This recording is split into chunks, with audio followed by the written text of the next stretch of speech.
لیکن قوم نہ مانی۔ دن گزرتے گئے، مہینے گزرے، سال گزرے۔ حضرت ہود علیہ السلام ہر روز اپنی قوم کو دعوت دیتے، ہر روز سمجھاتے، ہر روز محبت سے بلاتے، لیکن وہ لوگ جتنا انہیں سمجھایا جاتا اتنا ہی وہ اکڑتے۔ ایک دن سرداروں نے مشورہ کیا کہ یہود ہمارے درمیان رہ کر ہمارے لوگوں کو بہکا رہا ہے اور ہمیں اس سے نمٹنا ہوگا۔ انہوں نے حضرت ہود علیہ السلام کو بلایا اور کہا کہ دیکھو ہود، ہم تمہیں دولت دیتے ہیں، عزت دیتے ہیں، بڑا مقام دیتے ہیں، بس تم یہ ڈھکوسلا چھوڑ دو اور ہمارے ساتھ مل جاؤ۔ حضرت ہود علیہ السلام نے کہا، میں اللہ کا پیغام دولت کے بدلے نہیں بیچتا، تم جو چاہے کرو، میں اپنا کام نہیں چھوڑوں گا۔ اس پر قوم کے سردار بھڑک اٹھے، تم نے ہمارے بتوں کو برا کہا، ہم یقین رکھتے ہیں کہ ہمارے بتوں نے تمہیں سزا دی ہے، تم پر لعنت ڈالی ہے، اس لیے تم پاگل ہو گئے ہو۔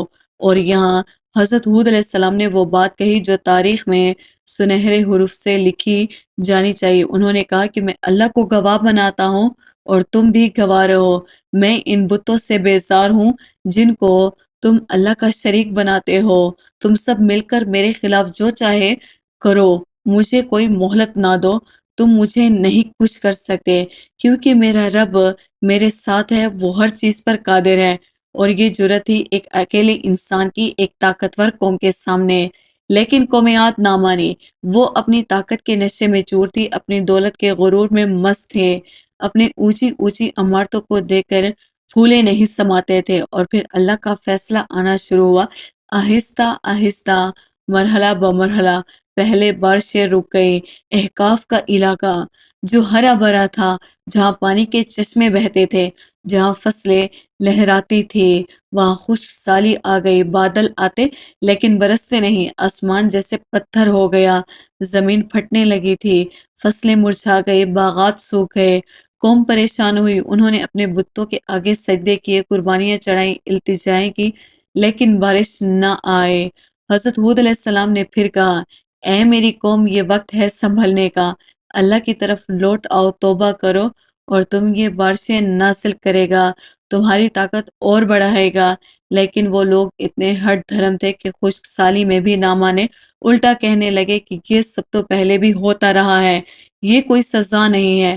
پھر قوم نے فیصلہ کیا کہ وہ اپنا ایک وفد مکہ بھیجیں گے، یا شاید کسی پانی کے مقام پر، تاکہ بارشیں کی دعا مانگے۔ وہاں انہوں نے بڑی بڑی دعائیں کی، قربانیاں دی، رسومات ادا کیے، اور اچانک آسمان پر بادل آئے۔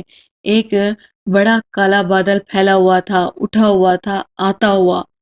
قوم خاموش ہو گئی، انہوں نے کہا کہ دیکھو، ہمارے بتوں نے سن لیا، بارش آ رہی ہے، لیکن وہ بادل بارش کا نہیں تھا، وہ بادل عذاب کا تھا۔ قرآن میں اللہ نے اسی لمحے بیان کیا ہے کہ جب وہ بادل آیا تو اللہ نے فرمایا، یہ وہ چیز ہے جس کو تم جلدی مانگ رہے تھے، یہ وہ ہوا ہے جس میں دردناک عذاب ہے۔ وہ بادل تھا تیز آندھی کا، طوفان ہوا کا، اور ایک ایسی ہوا جو 7 رات اور 8 دن تک مسلسل چلتی رہی۔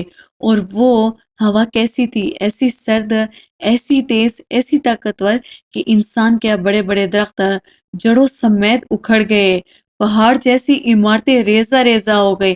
وہ طاقتور جسم جس پر قوم عاد کو اتنا فخر تھا، وہ ایسے اڑ گئے جیسے کھجور کے درختوں کے کھوکھلے تنے اڑتے جاتے ہیں۔ قوم عاد کے لوگوں نے بچنے کی کوشش کی، اپنے گھروں میں گھس گئے، دروازے بند کر لیے، لیکن ہوا دروازوں کو پھاڑ کر اندر داخل ہو جاتی تھی۔ انہوں نے زمین میں پناہ ڈھونڈی، لیکن ہوا زمین تک پہنچ جاتی تھی۔ انہوں نے اپنی طاقت سے مقابلہ کرنا چاہا، لیکن وہ طاقت جن کا وہ غرور کرتے تھے، اللہ کے عذاب کے سامنے تنکے کی طرح بے بس تھی۔ 7 رات 8 دن مسلسل، اور جب ہوا رکی تو پوری قوم سوئے ہستی سے مٹ چکی تھی۔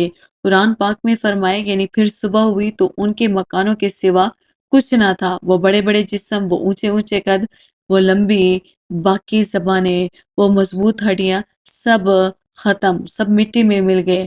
اور حضرت ہود علیہ السلام، وہ ان کی مٹھی بھر ساتھی جنہوں نے ایمان قبول کیا تھا، اللہ نے انہیں بچا لیا تھا، اس عذاب کی کوئی ہوا انہیں چھو بھی نہیں سکی۔ حضرت ہود علیہ السلام نے کبھی ہمت نہیں ہاری تھی، سال تک وہ اکیلے کھڑے رہے، ایک پوری قوم کے سامنے انہیں سمجھاتے رہے، دعوت دیتے رہے، محبت کرتے رہے، یہ جانتے ہوئے بھی کہ یہ نہیں مانیں گے، یہ جانتے ہوئے بھی کہ وہ ان کا مذاق اڑا رہے ہیں، یہ جانتے ہوئے بھی کہ وہ انہیں تکلیف دیں گے۔ یہ تھی ان کی عظمت، یہ تھا ان کا کردار۔ اور آج جہاں کبھی قوم عاد کی وہ شاندار عمارتیں ہیں، وہاں ریت کے ٹیلے ہیں۔ جہاں وہ طاقتور قوم اپنی طاقت پر اترا کر کہتی تھی کہ ہم سے زیادہ طاقتور کون ہے، وہاں خاموشی ہے، سناٹا ہے اور صرف ہوا چلتی ہے۔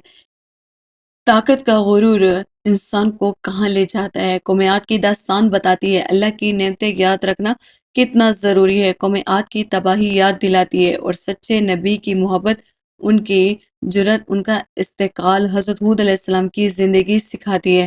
حضرت ہود علیہ السلام، اللہ کی سلامتی ہو ان پر، جنہوں نے اکیلے کھڑے ہو کر پوری دنیا کو سچ سنایا۔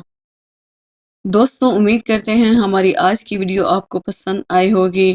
ویڈیو پسند آئی ہو تو ویڈیو کو لائک اور سبسکرائب کرنا نہ بھولیے گا۔